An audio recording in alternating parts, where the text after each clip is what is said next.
Assalamualaikum warahmatullahi wabarakatuh. Berjumpa lagi dengan saya. Kali ini saya akan mengajak Anda, para siswa kelas 11, untuk belajar bahasa Indonesia tentang teks prosedur. Ada yang tahu teks prosedur itu apa? Iya, benar sekali. Teks prosedur adalah teks yang di dalamnya berisi tentang penjelasan mengenai tahap-tahap atau langkah-langkah atau cara melakukan sesuatu. Dalam kehidupan sehari-hari, kita sungguh bisa memetik manfaat dari belajar teks prosedur. Misal, ketika kita hendak mengurus EKTP, ketika hendak mau membuat surat izin mengemudi atau SIM, ketika mau mengurus pajak kendaraan bermotor kepunyaan kita. Dari 3 contoh sederhana itu, sesungguhnya semua itu atau ketiganya itu masing-masing memiliki prosedur yang berbeda. Kalau kita mau mengurus ketiga hal itu tetapi ternyata kita tidak tahu prosedurnya, maka kita tentu saja akan kesulitan. Nah, dengan belajar teks prosedur atau dengan tahu adanya prosedur untuk melakukan sesuatu, maka harapannya kita akan lebih mudah untuk melakukan sesuatu. Seperti itu. Kemudian, apa saja struktur atau bagian-bagian dalam teks prosedur? Ingin tahu? Simak penjelasannya berikut ini. Sumber penjelasan ini berasal dari buku paket Bahasa Indonesia kelas 11 terbitan Kemendikbud tahun 2017 edisi revisi. Jadi nanti Anda sambil belajar di rumah menyimak buku tersebut akan lebih baik. Struktur teks prosedur meliputi 3 hal, yakni struktur tujuan, langkah-langkah, dan penegasan ulang atau penutup. Struktur tujuan biasanya berisi tentang penjelasan apa yang akan dibahas dalam prosedur tersebut, atau bisa juga berisi tentang pengungkapan manfaat apa yang akan didapat oleh pembaca dalam membaca teks prosedur tersebut. Sedangkan struktur langkah-langkah berisi petunjuk atau tahapan-tahapan untuk melakukan sesuatu sesuai dengan prosedur. Lalu, pada struktur yang ketiga, yakni penegasan ulang atau penutup, biasanya berisi tentang penjelasan atau penegasan kembali dari apa yang sudah diungkapkan di bagian awal atau bagian tujuan. Perlu Anda ingat bahwa tidak setiap teks prosedur terdiri atas 3 struktur yang lengkap. Ada beberapa teks prosedur yang hanya memiliki struktur tujuan dan langkah-langkah atau hanya memiliki 2 bagian struktur. Hal ini tidak perlu dipermasalahkan. Yang perlu Anda ingat adalah struktur penegasan ulang atau struktur penutup itu bersifat manasuka atau tidak wajib. Yang wajib ada yakni struktur tujuan dan langkah-langkah.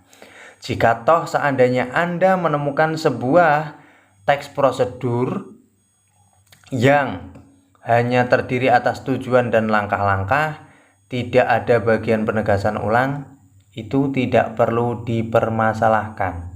Yang penting tujuannya sudah terbubuhkan dengan jelas dan langkah-langkahnya sudah dituliskan hingga selesai. Seperti itu. Baik, langsung kita lihat contoh-contoh teks prosedur.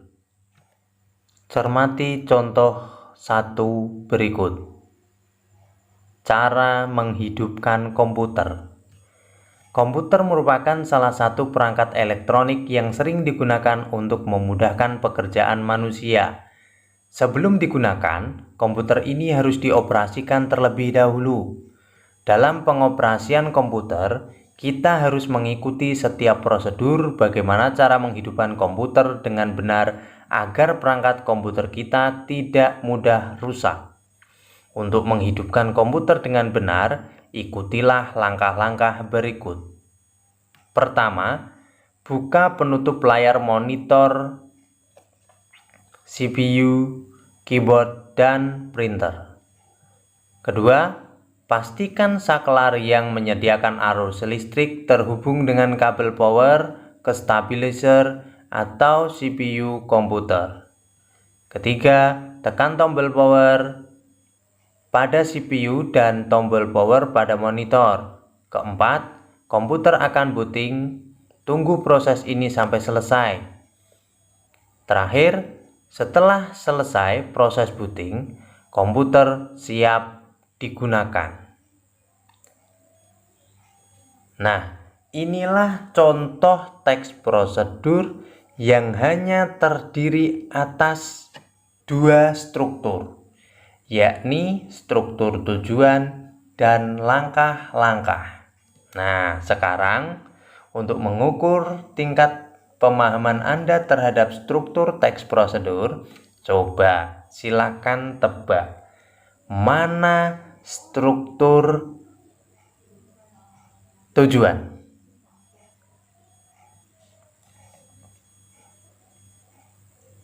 Ya, Anda benar. Struktur tujuan pada teks prosedur ini yakni bagian ini.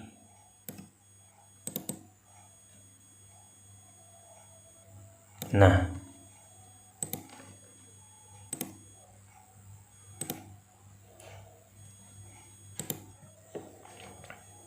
yang terblok kuning merupakan struktur tujuan.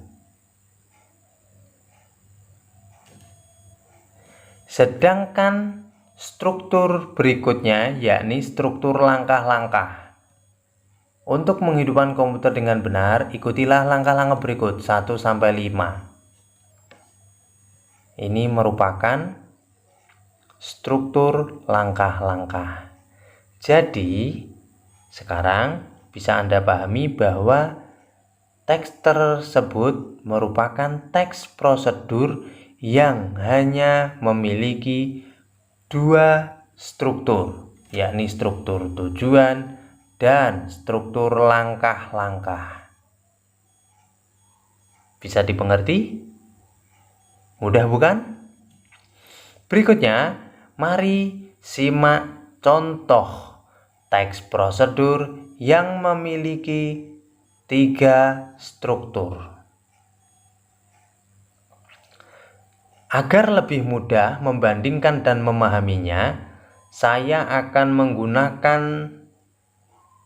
teks cara menghidupkan komputer.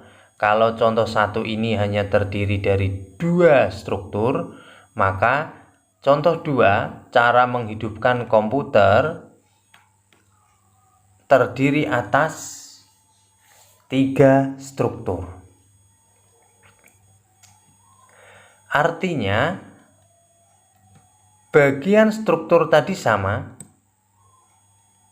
Ini ya, yang saya blok ini tadi struktur apa? Ya, betul, struktur tujuan. Sedangkan mulai untuk menghidupkan komputer dengan benar, ikutilah langkah-langkah berikut. Buka penutup ini sampai nomor 5, 1 sampai 5. Itu tadi disebut dengan struktur. Betul sekali, struktur langkah-langkah.